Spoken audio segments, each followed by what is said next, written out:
सफलता ने आतंकवादियों को परेशान करके रखा है। लाल चौक में पोस्टर्स लगाए, दीवारों पे लिखा है, जिसने अपनी मां का दूध पिया हो वो श्रीनगर के लाल चौक में आए, आकर के भारत का तिरंगा झंडा फहराए, और अगर वो जिंदा वापस जाएगा तो आतंकवादी उसके नाम देंगे, आतंकवादी काम करके समझे। 26 जनवरी को परसों, अब चंद घंटे बाकी हैं, लाल चौक में फैसला हो जाएगा किसने अपनी मां का दूध पिया।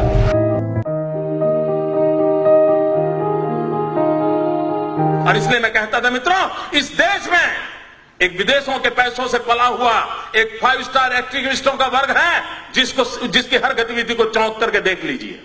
उनका काम यही होता है, कोई भी घटना घटे तो आतंकवादियों को बौद्धिक प्रोटेक्शन के दिए वो मैदान में उतर आते हैं, नई नई मनगढ़ंत स्टोरियां गढ़ाते हैं, नए नए तर्क देते हैं, और आतंकवाद के खिलाफ अगर किसी ने आवाज उठाई, वो जैसे देश का दुश्मन है, कॉम्बिनर है, हिटलर है, न जाने कौन कौन से डिक्शनरी के शब्द हैं, उसको निकाल के आते हैं। मित्रों, वो डरते हैं जो अपनी छवि के लिए मरते हैं। मैं तो वो इंसान हूं जो हिंदुस्तान की छवि के लिए मरता हूं, मुझे मेरी छवि की परवाह नहीं।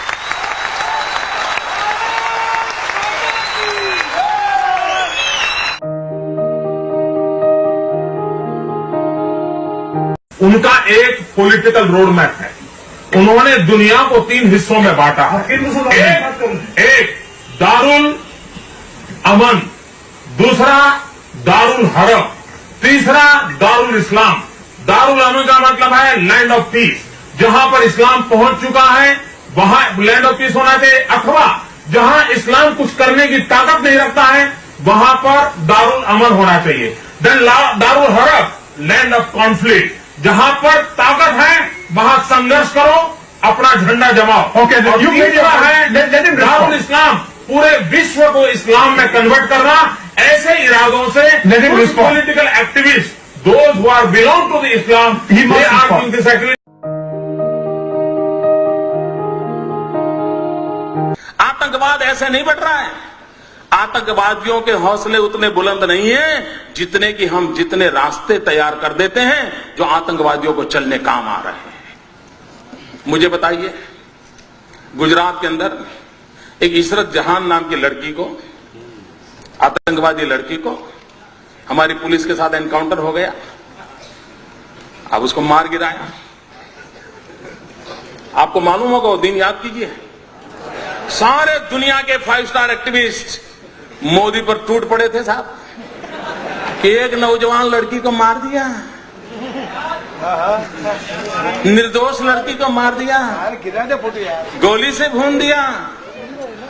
ये खुद आतंकवादी है, यहां तक चले गए। इतना ही नहीं मित्रों, इस प्रदेश के अंदर 5 स्टार एक्टिविस्ट, कुछ मीडिया के मित्रों ने उसे एक बहुत बड़ी शहीद के रूप में उसकी जनाजा निकाला था। चद्दर चढ़ाने चले गए थे, चद्दर चढ़ाने चले गए थे, और एक पार्टी के नेता 1 लाख रुपया देकर के सब किया था, सब कुछ किया था। मैं चुप था, वैसे भी मैं ज्यादा बोलता नहीं।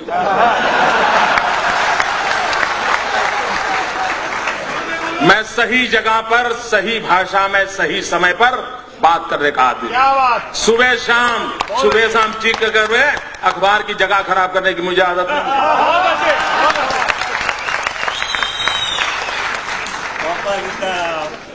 दो प्रकार के नेता होते हैं दोस्तों। कुछ नेता हैं जिनको सिद्धि में विश्वास है, कुछ नेता हैं जिनको प्रसिद्धि में विश्वास है।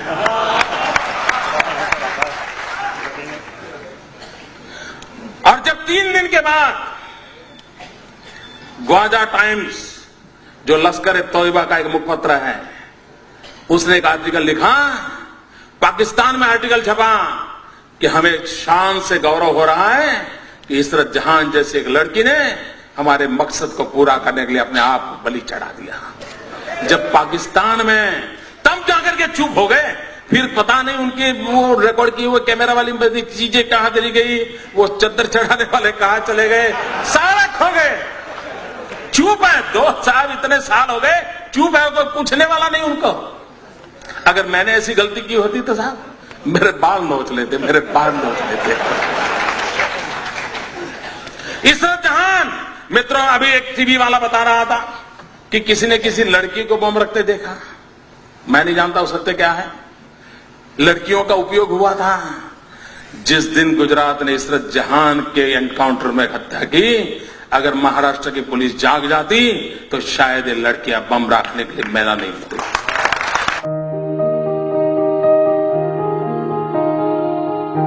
प्रारंभ में अचानक जब समाचार मिलते हैं तो कार्यकर्ता के मन को थोड़ा प्रश्न उठता है, लेकिन आखिरकार हमारी पार्टी में कार्यकर्ता इस बातों को समझते हैं कि भाई हमने एक बहुत बड़ी लड़ाई लड़नी है, तो कभी कभी हम विभीषण का भी सहाय ले लेते हैं और हमने लिया है। क्योंकि आप आगे आपने सक्सेस कर लिया और थोप दिया बटन। नहीं, ये युद्ध था एक रणनीति के तहत। हिंदुस्तान में हम एक मैसेज दोनों को लोगों को देना चाहते थे, कांग्रेस टूट रही है, कांग्रेस पराजित हो रही है और कांग्रेस के लोग भाग रहे हैं, और वो मैसेज देने में हम सफल हुए हिंदुस्तान में। और लड़ाई के अंदर हमने भी तो कुछ पैंतरे लेने पड़ते हैं, इट्स पार्ट ऑफ आवर रणनीति।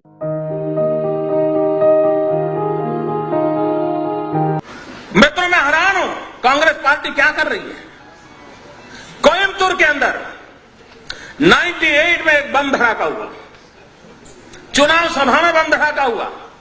अडवाणी जी उस सभा को संबोधित करने के लिए पहुंचने वाले थे। 58 लोग मारे गए, 58 लोग मौत के घाट उतार दिए गए, निर्दोष लोग मार दिए गए। वो सारे लोग जेल में हैं। लेकिन आपको जानकर के हैरानी होगी मित्रों, केरल विधानसभा में वहां की सभी पार्टियों ने मिलकर के, वहां 2 पार्टियां प्रमुख हैं, कांग्रेस एंड कम्युनिस्ट, और बाकी उनके गठबंधन के साथी है, सबने सर्वसम्मति से एक प्रस्ताव पास किया कि 98 के केस में जो मुख्य गुनहगार मदनी करके जो जेल में है, उसे जेल में से रिहा कर दिया जाए। क्या क्या सब समाचार देश को क्या संदेश देना चाहते हो आतंकवादियों को। केरल असेंबली ने और होली के दिन स्पेशल सत्र बुलाया था मित्रों, स्पेशल सत्र बुलाया था, और उस सत्र के अंदर प्रस्ताव पारित किया है कि कोयम्बतूर का जो मुख्य गुनहगार है, उस गुनहगार को जेल से बरी कर दिया जाए। क्यों? क्योंकि वो चुनाव में उसको कैंडिडेट बनाना चाहते थे। मित्रों, इससे बड़ा दुर्भाग्य क्या हो सकता है। अभी तमिलनाडु में चुनाव हुए मित्रों, तमिलनाडु में कांग्रेस पार्टी ने जिसके साथ समझौता किया है, उस पार्टी का नाम है तमिल मुस्लिम मुन्नणी कड़गम, तमिल मुस्लिम मुन्नणी कड़गम। मित्रों, सीमी पर जो चार्जशीट है, सीमी पर जो चार्जशीट है, उस चार्जशीट में ये तमिल मुस्लिम मुन्नी कड़गम का नाम है। उसी पार्टी के साथ तमिलनाडु में कांग्रेस पार्टी चुनाव समझौता किया और चुनाव लड़ा। मित्र, आप आतंकवाद से लड़ सकते हो क्या?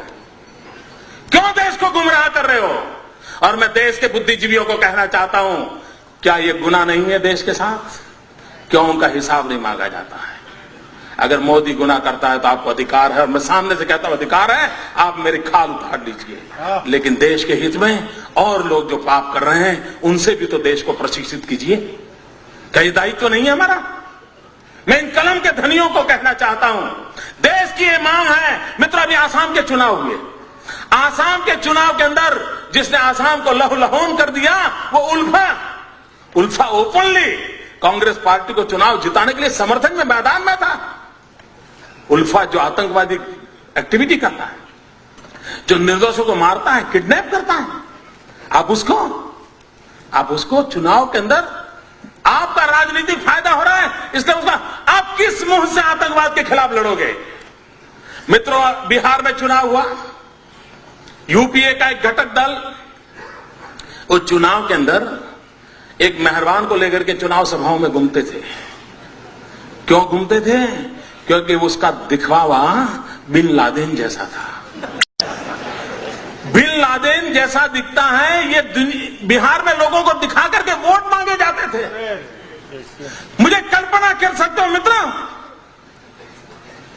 आज भी हिंदुस्तान में कोई रावण कितना ही शक्तिशाली क्यों न था, लेकिन कोई निकलता है रावण के नाम पर कुछ लेने के लिए?